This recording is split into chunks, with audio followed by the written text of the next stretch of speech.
who's ever watched even one episode of SpongeBob SquarePants knows that the Krusty Krab is one of the most toxic workplaces in animated history.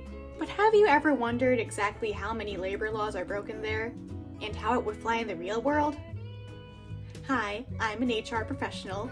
Oh! Okay, I don't blame you. Oh, you stink! I'm also recently unemployed.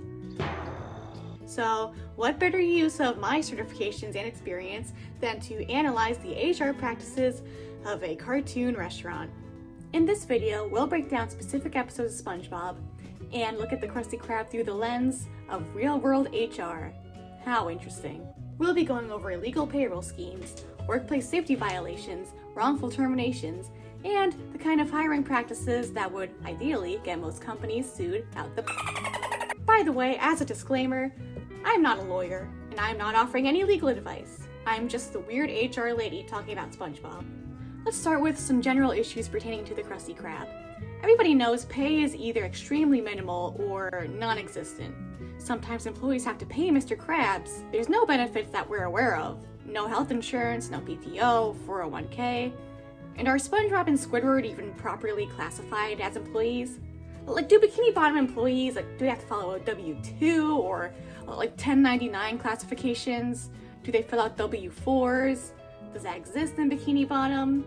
I know it's a cartoon, but, I'm unemployed. I've got nothing else to think about, except, finding another job and healthcare. One thing I'd also like to address with the general issues of the Krusty Krab is workplace safety.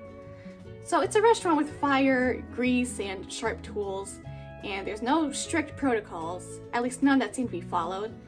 Things are very chaotic here at best and completely dangerous at worst. Remember that deleted scene where Squidward walks into the Krusty Krab and gets doused in grease and set on fire? Why was that their security? Not only would an intruder get hurt, but that would also hurt other employees and patrons by setting the whole building on fire. We also have Plankton invading the Krusty Krab constantly, which SpongeBob with no security training seems to handle. And the walls will ooze green slime, and they always do that. And what is that green slime? Leaking unidentified substances in a place where food is prepared, no less. That is a biohazard and a health code violation. And let's just say if I listed every OSHA violation, this would be a different video in and of itself. If you want to see a video on that, let me know. So yeah, the Krusty Krab is kind of an HR nightmare. But now, let's dive into some specific examples of workplace negligence and abuse based on actual episodes. Anchovies. Why? Anchovies! First is the very first episode, Help Wanted. SpongeBob walks in asking for a job. Mr. Krabs doubts him and gives him an impossible task just to make him go away. Which, he didn't have to do that. He could have just ghosted him like every other recruiter does. But SpongeBob ends up getting a spatula and saves the day, and makes hundreds of patties for the anchovies. Also, side note, this is something I realized while writing the script. If there's a secret formula, how did SpongeBob seem to already know it? He just walks into the kitchen like he's already trained, and he just makes hundreds of Krabby Patties. I'm assuming these are Krabby Patties, not just regular burgers that he just knows how to make. But I'm not a theory YouTuber. Again, I'm the weird HR lady. So back to the HR stuff. There's no formal interview, no proper onboarding, no offer letter, which, not always a deal breaker for small businesses. And SpongeBob did prove himself in that moment. But did Mr. Krabs ever do a background check? I'm not saying SpongeBob needed one. He's not a criminal, and people who have been previously incarcerated can still and should be hired, depending on the crime, of course. But if you don't do those background checks and you hire someone who commits a crime or endangers other employees or clients in the workplace, that's called negligent hiring. For example, say I'm hiring for a delivery driver and I fail to background check someone who happens to have multiple DUIs and they get another one on the job. Let's just say that's really bad. So for all Mr. Krabs knew, SpongeBob could have been a serial food poisoner. He wasn't, but that's why you always gotta do those background checks. A few moments later. Hi, so I'm forgetting something. Businesses aren't actually legally required to run background checks, and there's actually no federal law that says you must do one. But some industries are required to do background checks. For example, like childcare, healthcare, or jobs involving security. However, that doesn't include restaurants, like the Krusty Krab. But if you're handling food or sharp tools, a little vetting might be smart, of course. So Mr. Krabs wasn't legally required to run a background check on SpongeBob, but from an HR perspective, it would have been a best practice. You know what's also weird about the Krusty Krab? Does it count as a small business? I mean, they only have 3 employees, but this is going to lead into the next episode. We're going to talk about the Krusty Krab training video. When re-watching that episode, I noticed something. Gene H. Krabs, owner and founder of Krusty Krab, Inc. Krusty Krab, Inc.? That implies it's a whole incorporated company. In my experience, at least, you would typically hear a smaller business being labeled as an LLC and a bigger business being labeled as Inc. But just because a company is labeled as Inc. or incorporated, it doesn't automatically mean it's not a small business. But incorporation is less common among very small or informal businesses because of the legal structure and formality it involves. The reason why Inc. often suggests a business is larger in operation is because an incorporated company must have a board of directors, corporate officers, and follow strict governance rules. This structure is more complex than what most solo entrepreneurs or small partnerships typically need. And companies that incorporate often do so because they plan to scale, raise investment, and have goals that go beyond typical small business operations. Also, investors usually require a corporation structure before investing. So if you see Inc., it's a sign that the business is prepared for or already engaged in serious funding or growth. And larger or more professional companies often incorporate to present a more credible image. That said, small businesses can incorporate, but Inc. typically signals a company that's operating with more formality than your average small shop owner. So is Mr. Krabs following all the rules that an incorporated company has to follow? There's no sign of an HR department, or payroll structure, or compliance practice. So is the Krusty Krab a small business? I don't know. But let's take a deeper look into the training video episode because this episode is perfect for an HR analysis. Hoopla! Hoopla! First of all, the Krusty Krab's training video is very bare bones in terms of offering actual training. The only thing they really talk about in regards to interacting with customers is poop, which is just people order our patties. But it's basically just telling employees, yes, our customers order Krabby Patties when they come here. Okay. The only other thing they say that's related to how you should interact with customers is the narrator pointing out that SpongeBob is poised, confident, has a smile that says, "Hello world, may I take your order?" And he says, "You got the makings of a good employee, Mr. SquarePants." And that's basically all they say on customer relations. I will give them credit though, they have a whole section on personal hygiene. The narrator says they have a strict set of personal hygiene guidelines, and SpongeBob demonstrates how an employee should wash their hands or fins. By the way, the wash your fins sign is a plus. I didn't think Mr. Krabs would even bother paying for one. And we see SpongeBob washing his hands so much that his hands turn invisible, which implies that this is the standard of cleanliness that must be followed at the Krusty Krab. In addition to keeping their hands clean, the Krusty Krab employees must also make sure that their feet are polished, their face is clear of any blemishes or boils, and their hair is neat and tidy. This is good. Obviously, you'd want employees that are handling food to follow strict personal hygiene guidelines. But are these actually followed, or are these strict rules just for the training video? There are some episodes where the Krusty Krab employees are not practicing good hygiene, like the Nasty Patty, which was completely on purpose in order to poison the health inspector, and I'm not going to get too into that episode because that whole thing was crazy, and the one where SpongeBob gets the suds and is making Krabby Patties while contagious. But I will give it to Mr. Krabs, again, because he sent SpongeBob home, but then again, he still should have promoted a culture where SpongeBob felt like he could call out sick, and if an employee has any contagious illness, to not come into work at all under any circumstance. Honestly, looking at the hygiene of the Krusty Krab, it's actually a lot better than you'd think. Okay, let's get back into the criticisms. There's also an entire section completely dedicated to telling employees that they will never get a raise. Mr. Krabs, can I have a raise? No. This is a wonderful thing called wage suppression. This is basically when you hold wages down either by not giving raises, underpaying compared to similar jobs, or using policies or tactics that stop workers from negotiating or earning more. And what we're shown in the training video is a blatant tactic to stop employees from negotiating a higher salary. And we're shown that in the training video for the company. Then there's a section on emergency situations. Like I said before, SpongeBob is not a security guard. I felt like defending against Plankton would not have been written in the job description for a fry cook, but whatever. Also, the section makes it seem like Plankton isn't very dangerous, but in the episode Plankton's Army, he gets his entire extended family to surround and storm the restaurant, causing absolute chaos. Mr. Krabs even ends up in the toilet. There was no training for that kind of situation. I mean, you can't train your employees to handle every single possible emergency situation ever. But a lockdown procedure or something would have helped here.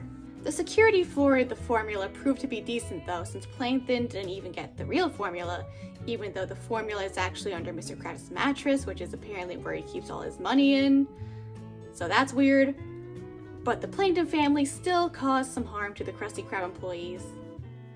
Yeah, Squidward. Yeah, Squidward. Here's another perfect episode to analyze from an HR perspective. After Mr. Krabs starts deducting ridiculous expenses from employee paychecks, including charging them for breathing air, Squidward encourages SpongeBob to go on strike. So they do, and Mr. Krabs retaliates by locking them out and hiring teenagers as temporary replacement workers, or scabs. A scab is a derogatory term used to describe either workers who continue to work or are hired to work while regular employees are on strike. Now, the practice of hiring scabs or replacement workers is technically legal in the US, but it's controversial, and it's often used in bad faith to break a strike. And lockouts are also legal under certain conditions, but when done to punish or intimidate striking workers, they can cross the line into retaliation. If employees organize or strike for better working conditions, employers cannot retaliate against them or interfere with that right, and this is protected under the National Labor Relations Act, or NLRA. What Mr. Krabs does is a classic case of employer retaliation. Even if he disagreed with the strike, Mr. Krabs had several non-retaliatory options. He could have paused the questionable paycheck deductions, or just stopped them. He could have brought in a neutral mediator to help talk things out with his employees. He could have offered some minor concessions like a clearer pay stub or maybe just free uniforms to show that he was willing to compromise. Instead, by immediately locking them out and replacing them, he escalated tensions and ultimately triggered SpongeBob to destroy the entire restaurant, which ironically probably cost him way more than giving his employees a raise ever would. And by the way, let's talk about what SpongeBob did to the Krusty Krab, because physical damage to the property during a protest could raise legal concerns. Even during a protected strike, employees are not granted immunity from all consequences. The NLRA protects the right to strike, but it does not protect misconduct. That includes deliberate property damage, violence or threats, sabotage, or any activity that puts people or property at serious risk. This sounds a lot like what SpongeBob did. And this kind of thing can fall into a gray area if it wasn't malicious and more due to negligence or overzealous picketing. But if it were proven to be intentional damage, Mr. Krabs could legally terminate employment or pursue civil liability for the losses, even while the strike itself remains protected. Yes, workers have the right to strike, but those rights don't extend to destroying the workplace. SpongeBob may have had a good reason to walk out, but if this were real life, he'd probably also need a good lawyer. Also, if the building was so easily destroyed by only SpongeBob, that could raise some questions about the structural safety of the Krusty Krab. The children? I don't care about the children! In this episode, Mr. Krabs somehow finds a way to exploit both children and one of his only employees. When summer rolls around and kids are out of school, Mr. Krabs decides to cash in on them by creating Krabbyland, which ends up being an amusement park made entirely of trash.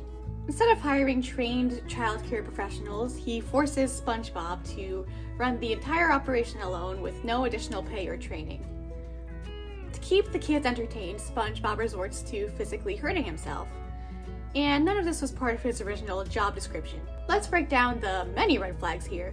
Suddenly switching someone's job duties to include childcare and physical performance and entertainment when they don't have those qualifications is not only wildly inappropriate, but potentially dangerous. If SpongeBob did not voluntarily agree to these new duties, that is a classic case of job misclassification, and especially if he wasn't paid for them, unpaid labor. This could raise wage and hour law issues under the Fair Labor Standards Act, or the FLSA, and if SpongeBob injured himself performing these new duties, he could absolutely have grounds for a workers' compensation claim. And he does injure himself. You can't argue that he does it on purpose to entertain the kids, but the first time he hurts himself, it's not on purpose, and that's where he gets the idea. Workers' comp typically covers injuries arising out of and in the course of employment. And yes, that includes injuries suffered while doing tasks outside your normal duties, if your boss made you do them. In this case, being forced into slapstick stunts to pacify a mob of children would qualify. Oh, and back to the background check thing. If SpongeBob had a disqualifying history, for example, God forbid, being a Minecraft YouTuber, Mr. Krabs could be facing serious liability. And let's talk about the safety of the kids. The park itself was obviously a death trap. No safety inspections, no adult supervision other than SpongeBob, who again wasn't trained. I mean, there were coloring books / liability waivers that Mr. Krabs gave the children, but who knows how legit they are. Also, I'm no lawyer, but actual liability waivers, they can't be valid for these kids unless they were signed by a parent or guardian. If this were real life, Mr. Krabs would be looking at child endangerment charges, personal injury lawsuits, and many more. So what could Mr. Krabs have done differently here, besides just not doing this? Well, if he genuinely wanted to launch a summer kids program for the Krusty Krab, he should have hired trained childcare workers, or at the very least consulted safety experts and followed workplace safety laws. And he needed to ask SpongeBob if he was willing to take on a new role and offer the proper compensation, support, and training. Surprise job changes are not only unfair, they can also violate labor laws if duties fall outside of the original scope of employment. And yeah, maybe don't let children crawl through trash. And you're not gonna hire him back all because of a stupid dime! In our final episode we'll be reviewing today, Mr. Krabs accuses Squidward of stealing a dime, with no evidence besides the fact that he's been working the register all day. There's no proper investigation and no attempt at due process. Squidward, rightfully offended, storms out and effectively quits on the spot. But let's be clear. Just because Squidward wasn't formally fired doesn't mean this wasn't a form of wrongful termination. And this concept is called constructive discharge, or constructive termination. This is basically when an employee resigns because their working conditions have become so intolerable that any reasonable person would be forced to quit. This kind of resignation would legally be treated as a termination. In this case, Mr. Krabs publicly accused Squidward of theft, didn't offer a fair chance to defend himself, created a hostile, distrustful environment, and made continued employment feel impossible. This is textbook constructive discharge, and in many real-world scenarios, it can open the door to legal action, especially if the false accusation harmed the employee's reputation, employability, or mental health. And Squidward ends up homeless, so yeah. Here's what Mr. Krabs should have done instead. He should have investigated the missing dime with a basic sense of logic and a decent and fair investigation process. He could have given Squidward a chance to respond before jumping to conclusions. Employees are, of course, entitled to defend themselves against accusations that could affect their employment. He also should have documented everything and followed a formal disciplinary process if he truly suspected wrongdoing. If you're working in HR, you're always going to hear document everything, because if something's not in writing, it didn't happen. And let's not forget, in the US, while many jobs are at will, meaning an employer can terminate you at will, you can't still fire someone or make them quit based on false accusations, retaliation, discrimination, or without following your own policies. Don't forget, in the real world, you can't escape bad faith actions.